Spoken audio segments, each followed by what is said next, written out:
নমস্কার বন্ধুরা, সাগর রায় blog channel নতুন আরেকটি ভিডিওতে তোমাদের সবাইকে স্বাগত। এখানে দেখো কালকের মিষ্টিগুলো সব বানানো রয়েছে। আর সকালবেলা ঘুম থেকে উঠে বাবা লাড্ডু বানিয়ে রেখেছে। আর আজকে দুধটা অনেকটা জলদি জলদি চলে এসছে।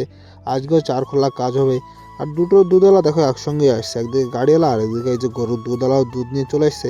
আজকে দুধ দিয়েছে পুরো 8 লিটার। তারপরে যে সানার ন্যাকড়াগুলো আছে এগুলো এখন আমি ধুয়ে দেবো, কারণ কালকে আর ধোয়া হয়নি। এগুলো সকালে ধুয়ে নেড়ে দিলে শুকিয়ে যাবে, খুব জলদি শুকিয়েও যায়। তারপরে যে লাড্ডুটা বানিয়েছিল সেটা আমি আর মোটো এদিকে পাকাচ্ছি, বাবা ওইদিকে দুধ জাল দিচ্ছে।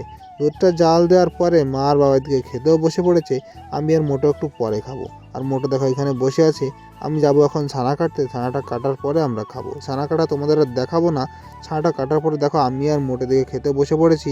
আজকে রান্না হয়েছে কলা ভাজা আর সিম আর আলু দিয়ে তরকারি, তাছাড়া আর কিছুই হয়নি রান্না। আজকে শুধু দুটো জিনিসই রান্না হয়েছে। এমনিতেও আমাদের পরিবারে দুটোই রান্না হয়, দুটোর বেশি খুবই কম রান্না করে। আর খাওয়া দাওয়ার পরে আমি দিকে ছানাগুলো ঝুলিয়ে দিয়েছি। 3টে ন্যাকড়ায় ঝুলেছে, 4টে আর দেইনি, 3টেই দিয়েছি। আর যে দুধটুকু ছিল ফ্রিজে একটু ছিল গরুর দুধ, সেই দুধটুকু মা এখানে জাল দিচ্ছে। আর আজকের দুধ আর সকালের মানে কালকেরকার দুটো দুধই এখানে জাল দিচ্ছে।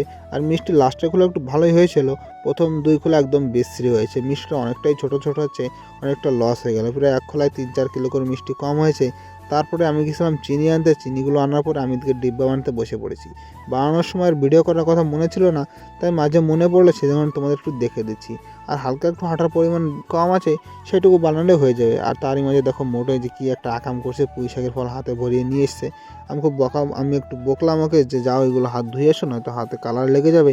তারপরে আমি প্রায় 80টার মতো ডিব্বা বানিয়েছি। আর এদিকে ঢাকনাও বানিয়েছে। আর রসটা এখানে 1 কড়াই প্রায় হয়ে এসছে। আর ওই লোহার কড়াইতে আর একটু হলেই হয়ে যাবে। আর এখন আমাদের ছানা প্রায় চাপা হয়ে গেছে। আর আমরা ফেটেও বসে পড়বো। দেখো ছানাগুলো চাপে এই গামলায় রেখেছে বাবা। আর এখন ফেটে বসবো।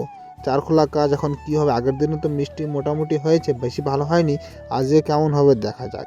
আর প্রথমটা তো ছেড়েছিলাম, প্রথমটা তোমাদের দেখায়নি, কারণ প্রথম খোলা মিষ্টিটাও ভালো হয়নি, আজকে অনেকটাই কম ফুলেছে। তারপর একটা দাদাকে ফোন করার পরে দাদা একটা বুদ্ধি দিল, তারপরে দ্বিতীয় খোলা ভালো হলো। আমি তো বুঝতেই পারছিলাম না কিসের জন্য কি হলো।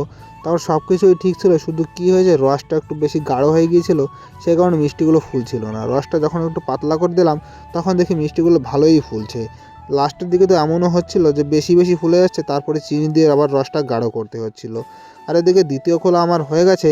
আর 3 নম্বরটা এখানে পাকানো হয়ে গেছে, 4 নম্বরটা এখানে পাকাবে। বাবার মোটো এমনি বসে আছে। আর দেখো 4 নম্বরটা আমি ছেড়ে দিয়েছি, আর 3 নাম্বারগুলো এখানে সব নামিয়ে নিয়েছি। এই 3টে আজকের কার, আর ওটা তো আগের দিনে তোমরা সবাই জানো। আর লাস্টেরটা এই যে কড়াইতে জাল হচ্ছে, এটা প্রায় 20 মিনিটের মতো জাল হবে। আর তারই মাঝে দেখো মোটো আর মাদিকে রান্না করা শুরু করে দিয়েছে। আজকে রান্না হবে সোয়াবিনের তরকারি, তাই মা ওখানে মশলা বাটছে আর মোটো এখানে সোয়াবিনগুলো ভেজে নেবে। আর মিষ্টি বানানোর পরে আমি ঘরে এসে একটু বসেছিলাম, কারণ একটু কষ্ট হয়ে গেছে। আর এখনও রান্না হয়নি, সে কারণে খেতেও যায়নি। সে কারণে একটু শুয়ে শুয়ে মোবাইল দেখছি, তাছাড়া আর কিছুই না। কিছুক্ষণ শুয়ে থাকার পরে রান্নাবান্না হয়ে গেল, আর আমরা খাওয়া দাওয়া করতে বসে পড়েছি। দেখো সোয়াবিনের আলু দিয়ে তরকারি রান্না হয়েছে, আর বানানো হয়েছে রুটি, তাছাড়া আর কিছুই হয়নি। তো গাইজ আজকের ভিডিও এখানেই শেষ করছি, দেখা হচ্ছে পরের ভিডিওতে। ততক্ষণ হয় ভালো থাকো, সুস্থ থাকো, আর আমার চ্যানেলটি সাবস্ক্রাইব করে আমার পাশে থাকো।